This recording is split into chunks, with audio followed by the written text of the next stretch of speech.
Welcome to student dictation. Dictation 5 second में शुरू होगा। Ready, start. अमेरिका के राष्ट्रपति डोनाल्ड ट्रंप के चीन दौरे से यह उम्मीद की जा रही थी कि पश्चिम एशिया में संघर्ष का कोई हल निकलेगा जिससे वैश्विक स्तर पर गहरा रहे संकट से राहत मिलेगी। मगर दोनों देशों के शीर्ष नेतृत्व के बीच हुई वार्ता के नतीजों से यह साफ है कि विश्व की आर्थिक महाशक्तियों को बाकी दुनिया की कोई फिक्र नहीं है। खबरों के मुताबिक बैठक द्विपक्षीय मसलों पर ही केंद्रित रही और ट्रंप ने इसे G2 देशों का सम्मेलन बताया, जिसमें दोनों देशों के बीच कई व्यापारिक समझौते हुए।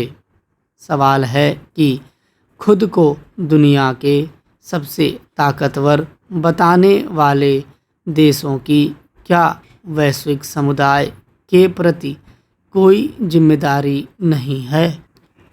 क्या उनकी यह ताकत सिर्फ निहित स्वार्थों तक ही सीमित है? पिछले कुछ वर्षों से विश्व के आर्थिक हितों को देखने के अमेरिका के नज़रिए में बदलाव साफ नज़र आ रहा है। अब यह साझा उदार मूल्यों पर नहीं बल्कि महाशक्तियों के प्रभाव क्षेत्रों पर केंद्रित होता दिख रहा है। ऐसे में सवाल यह नहीं है कि अमेरिका और चीन परस्पर सहयोग कर सकते हैं या नहीं, बल्कि यह है कि उनके बीच तालमेल संभव हो सका तो वह किस तरह की वैश्विक व्यवस्था तैयार करेगा। दो देशों का समूह यानी G2 शब्द वर्ष 2005 में अमेरिका के एक प्रमुख अर्थशास्त्री ने गढ़ा था। उनका विचार था कि दुनिया की दो सबसे बड़ी अर्थव्यवस्थाओं अमेरिका और चीन के बीच मजबूत साझेदारी होनी चाहिए। इस विचार का उद्देश्य प्रमुख अर्थव्यवस्थाओं के समूह G20 को और मजबूत करना था।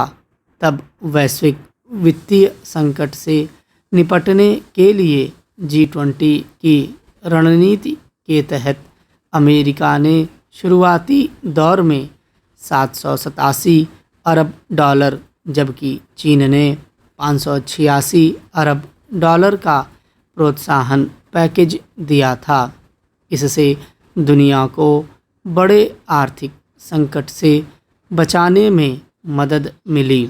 मगर पश्चिम एशिया में संघर्ष से उपजे वैश्विक संकट के बीच हाल में अमेरिका के राष्ट्रपति डोनाल्ड ट्रंप और चीन के राष्ट्रपति शी जिनपिंग के बीच हुई वार्ता में वैश्विक चिंताओं के बजाय परस्पर हितों की एक नई तस्वीर उभर कर सामने आई है।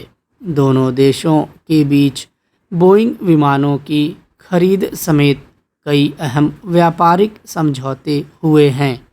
यानी अब अमेरिका चीन सहयोग का मतलब यह नहीं है कि उससे दुनिया के बाकी देशों के लिए सकारात्मक माहौल बनेगा, बल्कि यह एक ऐसे निजी समझौते की तरह दिखाई देता है जिसमें दो महाशक्तियां सिर्फ अपने हित साध रही हैं। गौरतलब है कि होर्मुज जलमार्ग के बाधित होने से वैश्विक स्तर पर ऊर्जा समेत कई आवश्यक वस्तुओं का संकट पैदा हो गया है। अमेरिका और ईरान के अड़ियल रवैये की वजह से शांति वार्ता आगे नहीं बढ़ पा रही है। जिसका असर तमाम देशों की अर्थव्यवस्था पर पड़ रहा है। इसमें दो राय नहीं कि शांति वार्ता के लिए एक प्रभावी मध्यस्थ की ज़रूरत है और चीन इसमें अहम भूमिका निभा सकता है। मगर अमेरिका और चीन के राष्ट्राध्यक्षों की मुलाकात में इस मसले को तवज्जो नहीं देने को किस रूप में देखा जाएगा? खबरों के मुताबिक इस दौरान ताइवान का मसला ज़रूर उठा और इस पर चीन ने अमेरिका को चिताते हुए कहा कि यदि इस मुद्दे को सही ढंग से नहीं संभाला गया तो दोनों देशों के बीच टकराव की स्थिति पैदा हो सकती है। इससे स्पष्ट है कि इन दोनों महाशक्तियों के लिए वैश्विक संकट के बीच भी सिर्फ अपने व्यापारिक, रणनीतिक और भू राजनीतिक हित ही सर्वोपरि हैं। स्टॉप।